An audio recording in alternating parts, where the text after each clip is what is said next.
Charles-Édouard Genet Wyss, mais conhecido pelo pseudônimo de Le Corbusier, nasceu em 6 de outubro de 1887. Foi arquiteto, urbanista e pintor francês de origem suíça. É considerado um dos mais importantes arquitetos do século XX. Conhecido por ter sido o criador da Unité d'Habitation, conceito sobre o qual começa a trabalhar na década de 1920.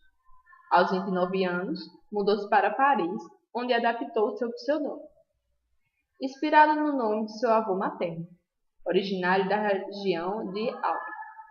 A sua figura era marcada pelos seus óculos redondos e olhos escuros. Ele morreu por afogamento em 27 de agosto de 1965.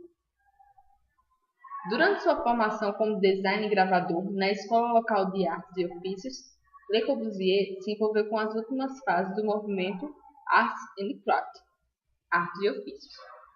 Na Escola de Arte de La Chaux-de-Fonds, conheceu seu mestre, Le Platinier, que persuadiu Le Corbusier a se iniciar como arquiteto e a utilizar o desenho como principal ferramenta de observação.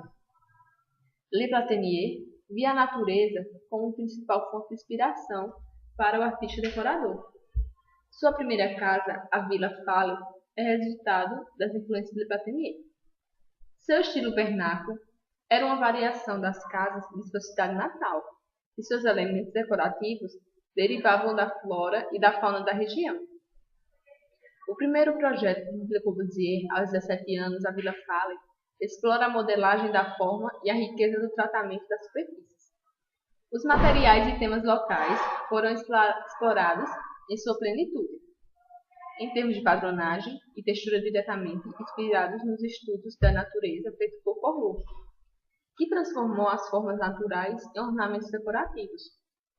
O tema da natureza é desenvolvido por contrastes complementares, tais como entre superfícies lisas e rugosas, retângulos, curvas, pirâmides e zigue-zagues, entre planos rasos, cúbicos e inclinados.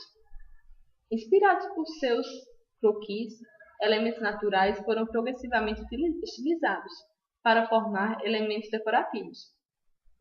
A planta mantém o formato quadrado e a cumieira segue o eixo linear do terreno, mais uma vez seguido do tema da natureza.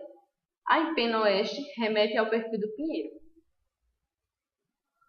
Influenciado por sua viagem de Oriente, Le Corbusier impõe a seu projeto uma forma mais clássica. A ênfase é deslocada da volumetria complexa para combinações simples de sólidos primários. Em 1908, Le Corbusier passa a trabalhar com Auguste Perret, em Paris, onde recebe uma formação básica em concreto armado e aumenta seus conhecimentos da cultura francesa clássica. Começa, então, seu rompimento com os conceitos de Le Platinier. A convivência com Perret o convenceu de que o concreto armado era o material do futuro.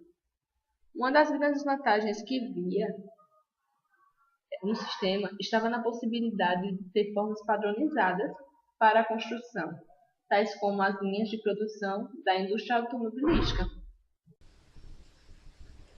Amando da Escola de Arte de La Chaux-de-Fonds, Le Corbusier viajou à Alemanha em 1910 e teve contato com a raiz do Bauhaus, o Deutsche Verbum, e seus principais expoentes, como Peter Behrens e Henrique Tessenour. Construiu mais tarde a Villa Generet-Perret e o Cinema Scala, com influência do Verbund. Trabalhou no escritório de Behrens, conheceu Mies van der Rohe e, antes de voltar à Suíça, fez uma viagem pela Ásia Menor e aderiu à arquitetura otomana. Já no ano de 1913, depois do rompimento definitivo com Le Platinier, abre seu próprio escritório com o objetivo de se especializar em betão armado. 2 anos mais tarde, junto de Max de Bois, começou a desenvolver a ideia de reinterpretação da estrutura Enebic de concreto armado. A construção da Villa Schobe em 1916, ou Villa Turque, foi um resumo feliz de toda a sua experiência do sistema Enebic. Foi a primeira vez que Corbusier empregou seus ainda poucos conhecimentos sobre a proporção divina, a seção áurea. Le Corbusier foi para Atenas estudar o Parthenon e outros edifícios da Grécia Antiga. Ficou impressionado com o uso da razão áurea pelos gregos clássicos. O livro Vers une Architecture mostra uma nova forma da arquitetura baseada em muitos edifícios antigos que incorporam a razão áurea, numa proporção matemática considerada harmônica e agradável à visão. Para o arquiteto, o tamanho padrão do homem era 1,83 m. Baseado nisso, em números do matemático Fibonacci e na razão áurea dos gregos antigos, criou uma série de medidas proporcionais, o modulor, que dividia o corpo humano de forma harmônica e equilibrada. Baseava-se nisso para orientar seus projetos e suas pinturas. Mudando-se para Paris em 1916, Corbusier conheceu o pintor Zanfin, com o qual desenvolveu a estética do purismo, de forma a abranger todas as formas de expressão. Tal filosofia resultou no ensaio Le Purisme, publicado em 1920 na L'Esprit Nouveau, revista artística publicada até 1925. Nesse período, nasce a estética do engenheiro. Antes do início da Segunda Guerra Mundial, Corbusier trabalhou com seu primo, Pierre Jeanneret, desenvolvendo as ideias centrais da Villers Pilotis e Dominó. A Dominó abria um leque de interpretações de diferentes pontos de vista.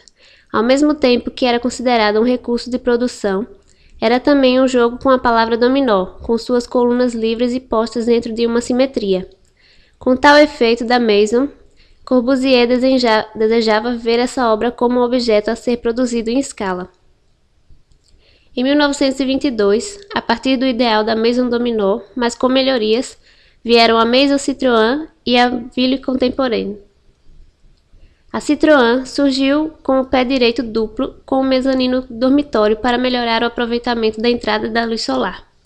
A concepção da obra ocorreu 5 anos mais tarde, junto com o emprego do purismo cromático na arquitetura, onde a cor das casas tinha grande relevância para obter uma harmonia com o meio exterior. Já a Contemporaine guardava toda a vontade de Corbusier de desenvolver conotações urbanas. Almejava um centro administrativo de elite e cidade-jardim para os trabalhadores da zona industrial, definindo como uma linha gritante aos olhos a parte da classe da elite urbana e proletariado suburbano. Essa cidade idealizada por Corbusier foi projetada dentro das leis da seção áurea e representava a divindade do centro comercial como forma de substituir os templos religiosos. A Ville Contemporaine era constituída por uma unidade batizada de Immeuble Villa, célula base de moradias de grande altura, com finalidade a produção em série e a agregação em alta densidade, sendo mobiliada segundo o purismo dos objets types, um conjunto equilibrado de objetos populares, artesanais e industrializados que se manifestou contra o movimento Art Deco. Em 1925, retomou o tema da vila burguesa, primeiro fazendo a Casa Cook, demonstrando os 5 pontos da nova arquitetura, seguindo-se a Meyer, Gartes e Savoy, uma das residências mais famosas do mundo. Essas obras nasceram sob influência da estrutura de Hennebique, aplicada à Maison Dominó e das paredes laterais de Citroën.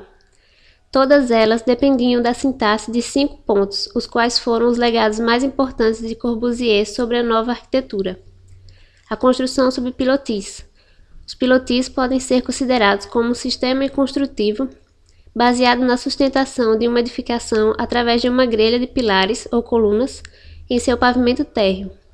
Ao tornar todas as construções suspensas, cria-se no ambiente urbano uma perspectiva nova. Uma inédita relação interno-externo se criaria entre observador e morador. Terraço-jardim. O terraço-jardim é um conceito arquitetônico segundo o qual a cobertura de um edifício é utilizada como espaço de convivência e lazer.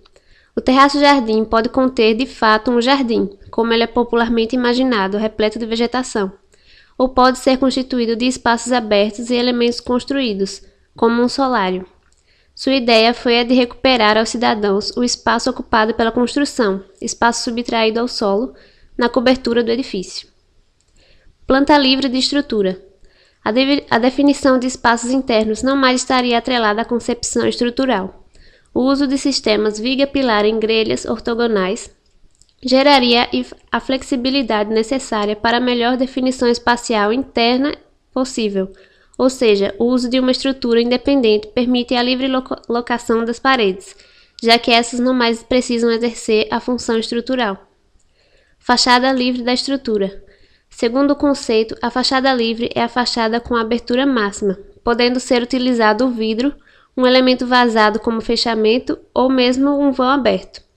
Fato impensável outrora, quando as alvenarias da fachada recebiam esforços estruturais, possuíam grandes espessuras e, consequentemente, poucas aberturas. Janela em fita. Localizada a uma certa altura, de um ponto a outro da fachada, de acordo com a melhor orientação solar. Os primos Jeanneret desenvolveram em 1927 o primeiro projeto para estrutura pública de grande escala para a SND, Société des Nations, em Genebra. Apesar de não terem sido escolhidos, o projeto exigira uma nova ótica da parte dos dois. Antes estavam acostumados com projetos residenciais, simples e básicos. Agora seria necessário a projeção de um palácio.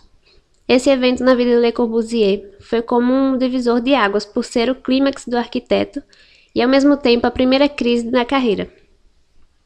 Após esse evento, Corbusier abandona a Immeuble Villa e troca pela Ville Radieuse, um projeto de melhor produção em série, minimizando por completo os espaços e enchendo de funcionalidade. Em 1929, antes de concluir a Radieuse, uma ida de avião ao Rio de Janeiro o impressionou pela vista tropical do local.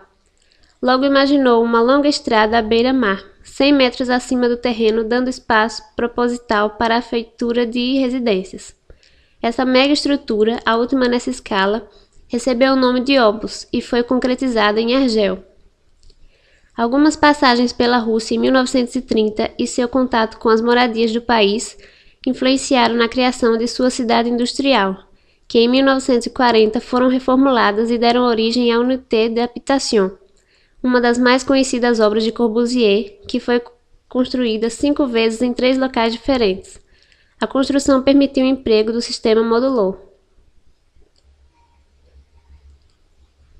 No ano de 1936, Corbusier se reuniu com Oscar Niemeyer, Lúcio Costa e Afonso Reide para a construção do Ministério da Educação e Saúde, um marco na arquitetura moderna no Brasil.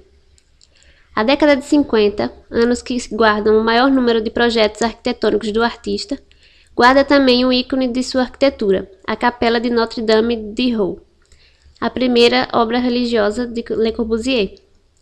Com janelas irregulares e paredes grossas curvilíneas, obtém uma cobertura excepcional que causa sensação de redução ou ampliação espacial, dependendo do ponto de vista.